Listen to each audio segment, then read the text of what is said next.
Hello everyone. आज हम कुछ क्वेश्चन करेंगे मैट्रिसेस एंड डिटरमिनेंट के जो पास्ट ईयर आईआईटी में आए हुए हैं। तो सबसे पहला क्वेश्चन लिखते हैं। हमें दे रखा है A1 A2 A ये सारे किस में है जीपी में, और हमें डिटरमिनेंट की वैल्यू कैलकुलेट करनी है।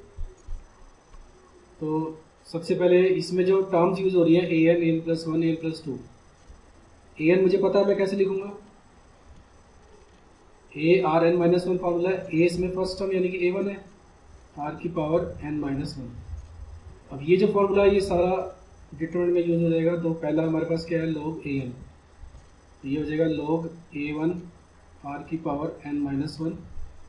सेकंड हो जाएगा log a1 r की पावर n, ये हो जाएगा log a1 r की पावर n+1, r की पावर n+1। सिमिलरली यहाँ पे हो जाएगा log a1 r की पावर n+2, r की पावर n+2। यहाँ पर हो जाएगा log a1 r की पावर n+3, और यहाँ पर हो जाएगा log a1 r की पावर n+4। सिमिलरली यहाँ पर हो जाएगा log a1 r की पावर n+5, यहाँ पर हो जाएगा log a1 r की पावर n+6, और यहाँ पर हो जाएगा log a1 r की पावर n+7। अब हमने यहाँ पे log की प्रॉपर्टीज यूज़ कर देनी है। तो क्या बनेगा यहाँ पे, log a1 plus n-1 log r। Similarly यहाँ पर क्या बनेगा, log a1 plus n log r, और यहाँ पर हो जाएगा log a1 plus n+1 log r। ठीक है, और सेकेंड रो में लिखते हैं हम एलिमेंट्स। सेकेंड रो में क्या आ जाएगा, log a1 plus n+2 log r, यहाँ पर हो जाएगा log a1 plus n+3 log r, और यहाँ पर हो जाएगा log a1 plus n+4 log r। Similarly यहाँ पर हो जाएगा log a1 plus n+5 log r, यहाँ पर हो जाएगा log a1 plus n+6 log r, यहाँ पर हो जाएगा log a1 plus n+7 log r, n+7 log r। अब इसमें ऑपरेशन लगा देते हैं। ऑपरेशन में लगा रहा हूँ इसमें R2 में R2 माइनस R1, और R3 में लगा देते हैं R3 माइनस R1। तो जो पहली रो है वो तो सेम रहेगी, log a1 plus n-1 log r, log a1 plus n log r, और यहाँ पे log a1 प्लस 3, यहाँ पे था n+1 log r, n+1 log r।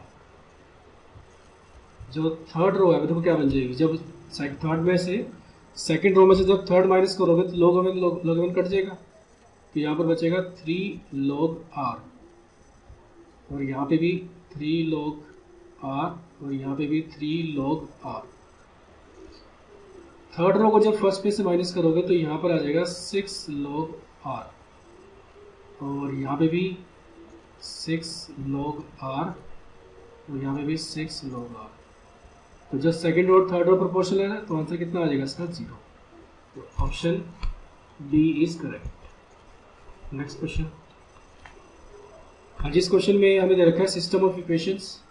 अब हमें पता है कि ये non homogeneous system of equation दे रखा है ax = b, इसमें दो केस बनते हैं जब डिटरमिनेंट क्या हो नॉन जीरो, यानी कि उस केस में ए इनवर्स क्या होता है, एग्जिस्ट करता है, और उस केस में हम कहते हैं कि सिस्टम हैज,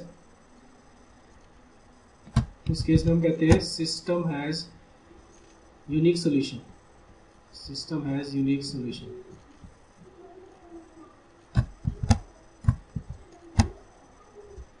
ओके, और दूसरा केस जब डिटरमिनेंट नॉन जीरो होता है, जीरो हो जाता है, तो उसमें कहते हैं A inverse does not exist, A inverse does not exist.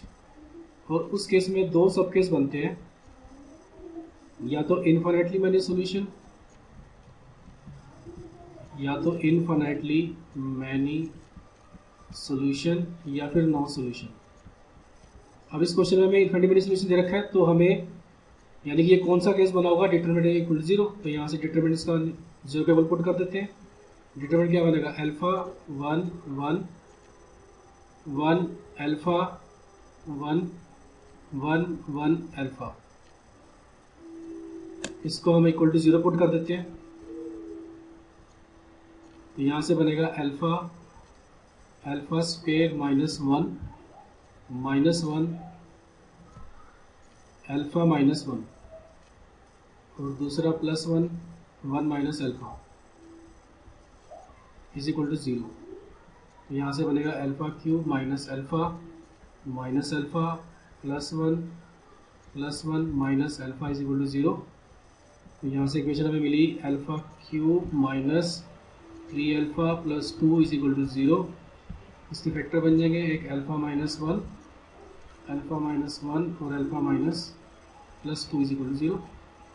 तो रूट्स एक आएगा -2, एक +1, तो ऑप्शन बी इज करेक्ट।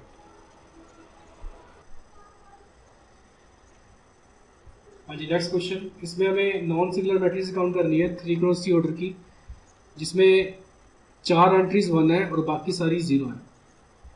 तो हमें 3x3 ऑर्डर की मैट्रिक्स का डिटरमिनेंट निकालना है, जिसमें 4 जगह पे 1 है। तो मैं सबसे पहले क्या करता हूँ, 1 जो है डायगोनल्स पे लगा देता हूँ, तो चौथा 1 है सपोज मैं यहाँ पे लगा देता हूँ, और बाकी सारे 0 हो जाएंगे। तो उस केस में अगर डिटरमिनेंट कैलकुलेट करोगे तो ये 1 ही आएगा। दूसरा केस लेते हैं, फिर से मैं क्या करता हूँ, डायगोनल पे 1 लगा देता हूँ, और चौथा 1 जो यहाँ पे लगा देता हूँ, तो बाकी सारे क्या हो जाएंगे 0। तो इस केस में भी डिटरमिनेंट कितना आएगा, 1 आएगा। तो ऐसे ऐसे मेरे पास टोटल केस कितने बन जाएंगे, देखो अगर मैं 3 जगह पे ये डायगोनल पे लगाता हूँ 1, तो जो चौथा 1 है मैं यहाँ पे लगा सकता हूँ, यहाँ पे यहाँ पे यहाँ पे यहाँ पे या फिर यहाँ पे। तो कितनी मैट्रिक्स होगी मेरे पास, वो टोटल मैट्रिक्स कितनी हो जाएगी 6, जिनका डिटरमिनेंट कितना आएगा, और इन सभी का जो डिटरमिनेंट है वो हमेशा 1 ही आएगा। क्लियर। तो 6 मैट्रिक्स, 6 डिटरमिनेंट तो ऐसे मिल रहे हैं जिनका जो डिटरमिनेंट है वो कितना आ रहा है, मेरे पास 1 आ रहा है। तो 6 और हमें मिल सकते हैं जिनका डिटरमिनेंट -1 आएगा। वो कैसे, अगर मैं जो मैंने पहला केस लिया था उसमें रो 1 और रो 2 को इंटरचेंज कर दूं, तो जब अगर मैं रो 1 रो 2 को इंटरचेंज कर दूं तो कितना इसका आंसर आएगा, -1, क्योंकि हमें प्रॉपर्टीज ऑफ डिटरमिनेंट में पता है कि जब भी 2 रोज को इंटरचेंज करते हैं तो वैल्यू डिटरमिनेंट गेट्स नेगेटिव। तो मैं रो 2 को यहाँ पे ले आता हूँ और रो 1 को यहाँ पे ले आता हूँ, 1 1 0। थर्ड रो मैंने सेम रखी 0 0 1। तो उस केस में डिटरमिनेंट कितना बन जाएगा, -1। ऐसी जो नेक्स्ट केस मैंने बनाया था ये वाला, ठीक है, इसमें भी मैं ये काम करता हूँ, सेकंड रो को ऊपर ले आता हूँ और फर्स्ट रो को नीचे ले आता हूँ, third row as it is. अब इस केस में भी डिटरमिनेंट कितना आएगा, -1। तो ऐसे से मेरे को 6 मैट्रिक्स और मिल जाएंगी जिनमें डिटरमिनेंट -1 है, और 6 मैट्रिक्स मेरे को ऐसे मिली थी जिसमें डिटरमिनेंट कितना आता है, 1। तो टोटल मेरे पास अभी 12 मैट्रिक्स हो रही है जिनका, जो कि कैसी है, नॉन सिंगुलर। तो अब ऑप्शन देखते हैं जरा, ऑप्शन में क्या क्या है। तो पहला ऑप्शन 5 तो गलत हो जाएगा, दूसरा ऑप्शन 6 ये भी गलत हो जाएगा, एटलीस्ट 7 ऑप्शन ठीक हो सकता है, और डी ऑप्शन <7 4 ये <4 तो हो ही नहीं सकता क्योंकि 12 मैट्रिक्स हमें मिल चुकी है। तो आंसर क्या आएगा इसका, एटलीस्ट 7। हाँ जी, नेक्स्ट क्वेश्चन में हमें इधर रखा है कि मैट्रिक्स दे रखी है 2x2 ऑर्डर की और कंडीशन दे रखी है ए स्क्वायर इक्वल टू आई, और हमें इसके बात करनी है ट्रेस की और डिटरमिनेंट की कि ट्रेस उसका क्या हो सकता है, ट्रेस उसका 0 हो सकता है कि नहीं, ये स्टेटमेंट चेक करनी है, उसका डिटरमिनेंट 1 हो सकता है कि नहीं, ये भी चेक करना है। तो सबसे पहले मैं मैट्रिक्स लेता हूँ, उसमें एलिमेंट डाल देता हूँ ए बी सी डी, और हमें दे रखा है A square is equal to I, तो यहाँ से ए स्क्वायर भी निकालना होगा, A B C D, A B C D, और इक्वल टू किसके रखना है, आइडेंटिटी मैट्रिक्स 1 0 0 1। तो अब मैं करूँगा इनकी मल्टीप्लाई करके क्या बनेगा, यहाँ से A square plus B C, और यहाँ पे क्या मिलेगा, A B plus B D, और यहाँ पे मिलेगा ए सी प्लस सी डी, और यहाँ पे मिलेगा B C plus D square, ये इक्वल टू है 1 0 0 1 के। तो इक्वेशन हमारे पास क्या बन जाएगी, 4 इक्वेशन बन जाएगी कंपेयर करने के बाद, A square plus B C is equal to 1, दूसरी A B plus B D is equal to 0, तीसरी A C plus C D is equal to 0, और चौथी इक्वेशन मिल जाएगी B C plus D square is equal to 1। तो पहली equation की बजाय हम क्या करते हैं, जिसमें 0 है सेकेंड इक्वेशन पिक करते हैं, तो इन दोनों में से बी कॉमन आ रहा है, तो अंदर क्या बचेगा, A plus D is equal to 0। तो यहाँ से या तो बी 0 हो सकता है या फिर ए प्लस डी 0 हो सकता है। तो फिलहाल हम क्या करते हैं, यहाँ पे केस मान के चलते हैं, केस 1, जिसमें मैं b को 0 मानता हूँ। तो इसका मतलब मैं ये मान के चल रहा हूँ कि a प्लस डी जो है वो नॉन जीरो है। तो इस b से हम बाकी वैल्यूज निकालते हैं। तो पहली इक्वेशन को मैं पिक करता हूँ, तो b 0 हो गया तो a स्क्वायर कितना आ जाएगा 1, तो यानी कि a कितना आ गया प्लस माइनस 1। फिर तीसरी में से c कॉमन आ रहा है, तो अंदर क्या बचेगा, a plus D is equal to 0। अब यहाँ से हमें a प्लस डी को तो नॉन जीरो माना हुआ है, तो यहाँ से क्या मिल गया हमको, c इक्वल टू 0।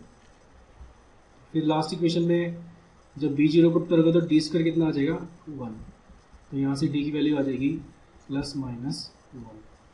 तो मेरे को जो पॉसिबल मैट्रिक्स मिल रही है वो ये मिल रही है, यहाँ पे a की जगह पे क्या आ जाएगा प्लस माइनस 1, और b कितना आया 0, c भी 0 मिला, और d कितना मिला प्लस माइनस 1। तो अब यहाँ पे जो पॉसिबल मैट्रिक्स बन रही है 4, बट उन पॉसिबल मैट्रिक्स में से हमें वो मैट्रिक्स लेनी है जिसमें a प्लस डी जो है वो नॉन जीरो होना चाहिए। यहाँ पर अगर एक लेता हूँ तो यहाँ भी एक लेना पड़ेगा और बाकी सारे 0। दूसरा केस क्या बन सकता है, यहाँ पे -1 तो यहाँ भी -1, बाकी सारे 0। तो ये जो दो मैट्रिक्स मिल रही है, एक तो ये मैट्रिक्स हो सकती है या फिर एक ये मैट्रिक्स हो सकती है। तो दोनों केसेस में जो ट्रेस है मैट्रिक्स का वो तो नॉन जीरो आ रहा है, और जो डिटरमिनेंट है दोनों केस में वो कितना आ रहा है 1। तो इसका मतलब अब क्वेश्चन पे देखते हैं जरा, क्वेश्चन क्या पूछा था। तो स्टेटमेंट 1 जो है हमारी इनकरेक्ट है, जो स्टेटमेंट 2 है वो करेक्ट है। तो option C is the answer. अच्छा, नेक्स्ट क्वेश्चन पे बढ़ते हैं। इस क्वेश्चन में ये डिटरमिनेंट हमें सोल्व करना है और हमें ये दे रखी है मैट्रिक्स। इसमें से जो f1 की वैल्यू है वो हम यहाँ से उठाएंगे, 1 प्लस जो फार्मूला में दे रखा है, देखो यहाँ से alpha N plus beta N. तो f1 की वैल्यू कितनी हो जाएगी, अल्फा प्लस बीटा, और यहाँ पे आ जाएगा 1 plus alpha square plus beta square, क्योंकि यहाँ पे f2 दे रखा है, और यहाँ पे आ जाएगा 1 प्लस अल्फा प्लस बीटा, यहाँ पे 1 plus alpha square plus beta square, यहाँ पे 1 plus alpha cube plus beta cube, और यहाँ पर आ जाएगा 1 plus alpha square plus beta square, यहाँ पर आ जाएगा 1 plus alpha cube plus beta cube, और यहाँ पर आ जाएगा 1 प्लस अल्फा 4 प्लस बीटा 4। हाँ जी, तो यहाँ से एक चीज़ ज़रा इसमें ऑब्जर्व करो, जो सभी टर्म्स हैं उसमें 3 टर्म्स का सम है, तो इस 3 को भी मैं 1 + 1 + 1 लिख सकता हूँ। तो इन 3 टर्म्स के सम को देखते हुए मैं इसको 2 डिटरमिनेंट में तोड़ सकता हूँ। देखो कैसे तोड़ेंगे इसको। देखो यहाँ पे एक डिटरमिनेंट तो ये हो गया और दूसरा डिटरमिनेंट ये हो गया। सबसे पहले मैं फर्स्ट रो में 1 1 भर देता हूँ। अब जब मल्टीप्लाई करूँगा तो फर्स्ट रो की फर्स्ट कॉलम से करूँगा मल्टीप्लाई, तो यहाँ पे भी मुझे 1 1 रखना होगा, तभी तो यहाँ पे टोटल 3 बनेगा। फिर सेकंड कॉलम में यहाँ पे रख देता हूँ 1 अल्फा और बीटा। उससे क्या होगा, जब मल्टीप्लाई करोगे फर्स्ट रो की सेकंड कॉलम से तो प्रोडक्ट में 1 + अल्फा + बीटा बन जाएगा। ऐसे यहाँ पे रखेंगे 1 अल्फा स्क्वायर और बीटा स्क्वायर। उससे क्या होगा, जब मैं पहले रो की थर्ड कॉलम के साथ मल्टीप्लाई करके ऐड करूंगा तो 1 + अल्फा स्क्वायर + बीटा स्क्वायर बन जाएगा। इसी को ध्यान में रखते हुए यहाँ पर आ जाएगा 1 अल्फा और बीटा, क्योंकि हमें ये एलिमेंट चाहिए, ये वाला 1 + अल्फा + बीटा, तो ये ऐसे मिलेगा हमको सेकेंड रो को फर्स्ट कॉलम से मल्टीप्लाई करने पे। और यहाँ पर आ जाएगा 1 अल्फा स्क्वायर बीटा स्क्वायर। तो अब ये देखो कि ये जो डिटरमिनेंट आया, ये इस डिटरमिनेंट का क्या है, ट्रांसपोज। तो मैं इसको कैसे लिख सकता हूँ, मुझे पता है कि ए का डिटरमिनेंट और ए ट्रांसपोज का डिटरमिनेंट सेम होता है, तो मैं इसको लिख सकता हूँ 1 1 1 1 alpha beta 1 alpha square beta square के डिटरमिनेंट का स्क्वायर। और मैं जल्दी से डिटरमिनेंट को सोल्व कर लेता हूँ। इसको सोल्व करके जो मेरे पास आएगा वो आएगा 1 - अल्फा 1 - बीटा और 1 अल्फा - बीटा, और डिटरमिनेंट का स्क्वायर है तो तीनों पे स्क्वायर हो जाएगा। जब कंपेयर करेंगे तो यहाँ से जो यहाँ पे जो नंबर है, यहाँ पे तो 1 ही है फिलहाल, तो यहाँ पे ठीक है ना, तो यहाँ पे फिलहाल 1 है, तो यहाँ पे जब कंपेयर करेंगे तो k की वैल्यू कितनी आ जाएगी, 1। तो ऑप्शन 1 इज करेक्ट। हाँ जी, वाला क्वेश्चन है मैट्रिक्स ऑफ 3 क्रॉस 3 भी नॉन सिंगुलर मैट्रिक्स दे रखी है और साथ में कंडीशन दे रखी है A transpose is equal to A transpose into A, और हमें जो बी है वो दे रखी है matrix A inverse into A transpose, और हमें कैलकुलेट करना है बी इंटू बी ट्रांसपोज। तो बी और बी ट्रांसपोज का वैल्यू पुट कर देते हैं, तो बी की value A inverse into A transpose और फिर A inverse into A transpose का पूरे का ट्रांसपोज। तो उसको लिख सकता हूँ ए इनवर्स इंटू ए ट्रांसपोज। अब ट्रांसपोज की प्रॉपर्टी से क्या हो जाएगा, ए ट्रांसपोज का ट्रांसपोज, और यहाँ पर हो जाएगा ए इनवर्स का ट्रांसपोज। यहाँ पे बना ए इनवर्स इंटू ए ट्रांसपोज का ट्रांसपोज ए होता है और ए इनवर्स का ट्रांसपोज। यहाँ से ए इनवर्स, अब यहाँ पे देखो ए ट्रांसपोज इंटू ए, इसको मैं लिख सकता हूँ ए इंटू ए ट्रांसपोज, क्वेश्चन में किया हुआ है हमें, इंटू ए इनवर्स का ट्रांसपोज। ये चीज़ मैंने इसलिए प्रॉपर्टी यूज़ करी यहाँ पे क्योंकि मैं चाहता हूँ कि जो ए है वो यहाँ पर आ जाए, और इससे क्या होगा, जो ए ट्रांसपोज यहाँ पर हो जाएगा, तो हम यहाँ पे इनवर्स की प्रॉपर्टी यूज़ कर सकते हैं। A transpose A inverse into A क्या बन जाएगा, आई, और यहाँ पे क्या बचा, A transpose into A inverse का ट्रांसपोज। इसको मैं लिख सकता हूँ A transpose into A transpose का इनवर्स। ये भी हमारे पास प्रॉपर्टी है, इसका यूज़ करा मैंने। तो देखो यहाँ पे क्या मिला, यहाँ पे I into A transpose into A transpose का इनवर्स। ये मैट्रिक्स हम दे रखी है और साथ में इसका क्या दे रखा है, इनवर्स। तो ये दोनों भी क्या बन जाएंगे, आई बन जाएंगे, आई इंटू आई। तो option D is correct. Thanks.